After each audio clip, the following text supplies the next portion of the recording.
نبی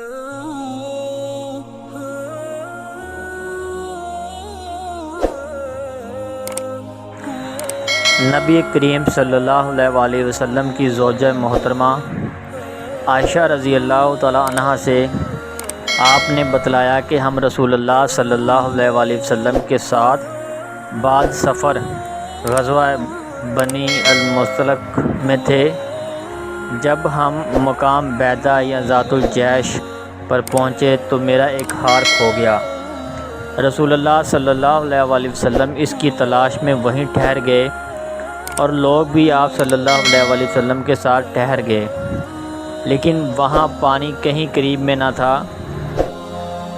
لوگ ابو بکر رضی اللہ تعالیٰ عنہ کے پاس آئے اور کہا، عائشہ رضی اللہ تعالیٰ عنہ نے کیا کام کیا کہ رسول اللہ صلی اللہ علیہ وسلم اور تمام لوگوں کو ٹھہرا دیا، اور پانی بھی کہیں قریب میں نہیں ہے اور نہ لوگوں ہی کے ساتھ ہے۔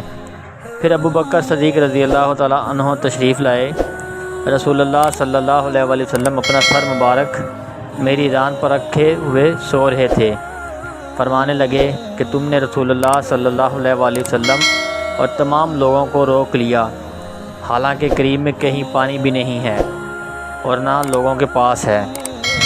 عائشہ رضی اللہ تعالیٰ عنہ کہتی ہیں کہ والد ماجد رضی اللہ تعالیٰ عنہ مجھ پر بہت خفا ہوئے، اور اللہ نے جو چاہا انہوں نے مجھے کہا اور اپنے ہاتھ سے میری کوکھ میں کچوکے لگائے۔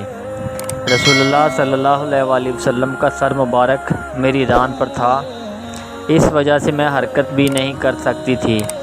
رسول اللہ صلی اللہ علیہ وسلم جب صبح کے وقت اٹھے تو پانی کا پتہ تک نہ تھا، پس اللہ تعالیٰ نے تیمم کی آیت اتاری اور لوگوں نے تیمم کیا۔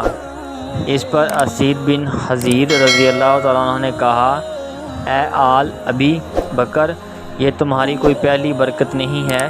عائشہ رضی اللہ تعالیٰ عنہ نے فرمایا، پھر ہم نے اس اونٹ کو ہٹایا جس پر میں سوار تھی، تو ہار اسی کے نیچے مل گیا۔